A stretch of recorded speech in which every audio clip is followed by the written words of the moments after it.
Like for a lot of people, my first introduction to the world of The Witcher was done via the third video game. It's safe to say that the game is absolutely incredible, and it left so many people craving for more. Naturally, they turned to the books, which also are absolutely stunning. The universe is well thought, the characters are deep, the pace is excellent. I don't need to tell you. So when Netflix announced that they will be adapting The Witcher into the TV series, the world got buzzing. With a mark set very high by the video games and the books, Netflix really had to give its best to excel at this task. Everything was working in their favor. They got the budget, they hired Henry Cavill to play Geralt, people were jumping on a hype train left and right. For many, Witcher became the most anticipated TV series of 2019.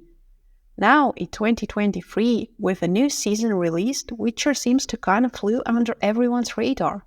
People just gave up on it.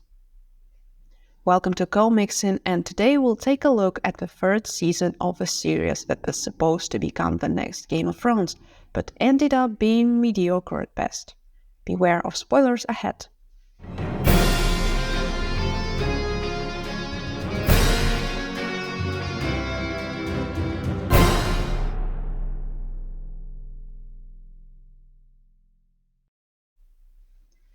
Season 1 fooled us all. I personally was waiting for it so hard, but I just refused to acknowledge and to admit that it was objectively not very good. But the hype was there, and the production quality was decent, so I was willing to give it a try. Surely they will learn from their mistakes and make it up to us in the second season, right? Wrong! After the mess of a second season, my hopes were absolutely crushed, and I had to admit that all my love for The Witcher's universe is just not enough to enjoy the series.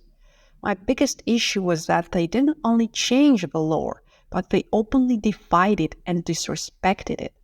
Take that instance when Yennefer betrayed Ciri to get her own powers back. Yennefer, lore-accurate Yennefer, would never, ever, ever do that. Seeing that on the screen felt like a stab in the back. The whole season was just a series of stabs, but this one was a killing blow. Netflix even poured some more gasoline in the already burning flames of people's rejection by releasing an absolutely atrocious piece of cinematic vomit, which was the Blood Origins. Seriously, is there anyone, just one person, who can say that they genuinely liked Blood Origins? Hey there, Rotten Tomatoes? No? Just tell in the comments if you do like it, and I will go reconsider my life choices, I guess, because how and why? I'm not going to comment on that. I'll get fined for the rest of my life if I get commented on that. I'm getting out of here. Alone. After betrayal after betrayal after betrayal from the creators of Witcher, I was just not feeling it anymore. I had no desire left to watch the new season, and after it was released, it took me more than a week to finally get to it. And I was seriously considering not to bother with it at all. But I did watch it with zero expectations, nada, zilch, total flatline. And it turned out to be good? Well, hear me out. First thing that jumped to mind was that it finally felt like an adaptation of books and not a fan fiction with familiar name tags attached to characters that have nothing to do with their actual selves. I was watching it and telling myself, hey, I remember this scene, and this one too. And this one is a direct word-for-word quote. Like the banter between Jaskier and Ciri, where they were looking at Geralt and Yennefer talking in the distance and trying to guess their lines. It was just heartwarming and wholesome, and it made me smile. Episode 5 was really good as well. It had many layers that were uncovered during the course of the story, chatty banter on the surface, and deeper intrigues and twists underneath. It had costumes, the atmosphere was quite fitting, and I appreciated it.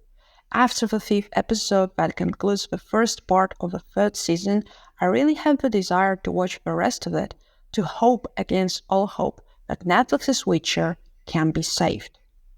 I also quite appreciate the fact that they completely cut off unnecessary nudity. In the first season, it was quite present for no other reason than just to be there. I understand that they were aiming to match the Game of Thrones, but they completely misunderstood the point. Blood and boobs alone won't save you serious no matter how hard you try, I'm sorry. And on top of it, another plus is a reduced amount of swearing, especially coming from Yennefer.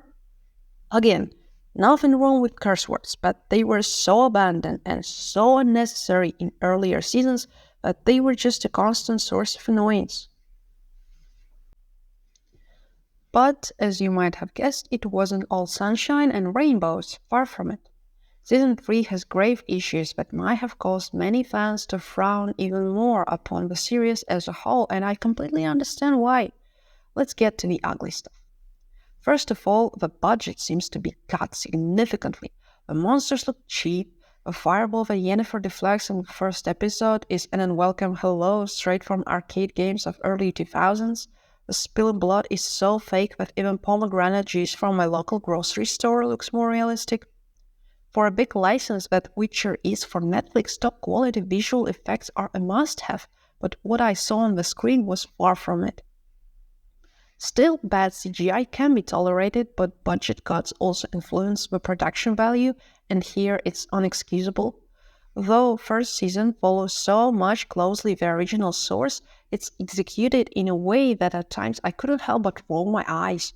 The dialogues are poorly written, characters talk, and they say words, and they express emotions, but somehow it just feels off. The pace is also a mess with scenes that really need to be longer to become memorable, like when Ciri encounters the wyvern in a marketplace. They are just poof, gone in a matter of minutes. On the other hand, the less impactful and less entertaining sequences, like the whole elven inner conflict, these were just dragging and dragging. I'm the type of person who bases a series or a movie's value upon its entertainment factor. If I hit play and I'm completely gone for the whole length of whatever it is that I'm watching, then I consider it good. But with Witcher, especially with Season 2, I was feeling every passing minute. I was even checking the time left till the end of the episode to know how much more I have to wait until I can take a break. Season 3 did manage to grab my attention at times, and it didn't feel like a chore to watch like Season 2 was for me, but it still failed to keep me invested the whole episode start to finish. I blame the pace and of course the production quality for it. My next concern is for people who only watch series, never read books, and know nothing about the general story, because so many plot lines from earlier seasons, like this whole monoliths cause the conjunction of spheres, yada yada, were completely abandoned. For me personally, it's bad this way. The tendency with Witcher was that the stuff adapted directly from books was way better than the mess that they were pulling out of their creative minds. My advice is, if you only watch the series, just don't bother with previously on The Witcher to refresh your memories before diving into Season 3. Otherwise, you'll end up even more confused. Next up, we have the cast. This season, a couple of minor characters were introduced, including Keira Metz, Margaret Lauren Teal, Radvid, but they had such small roles, so it doesn't even seem justified to speculate on whether they are in character or not. There is nothing to them but the looks, and the looks alone are just not enough. However, I have a thing or two to say about the main cast. Henry Cavill as Geralt is still the best choice that was ever done for the series. He is amazing in the role. But he just has so little screen time at the beginning of the season, which is instead lost on minor, less interesting intrigues and plot lines. It feels like a total waste of opportunity. Like, you have a Mustang in your garage. Why do you drive around in Honda Civic from 95? Come on! As for family bond that was supposed to be the heart of a story, I still don't see it. The actors are doing their best. Maybe I just need better glasses, huh? Yennefer and Ciri completely miss the mark of having a mother-daughter relationship. Partly it's because they just look like two women of the same age, and that age is 30. Seriously, tone down on Ciri's makeup, please. As a game fan, I'm also obliged to mention Triss.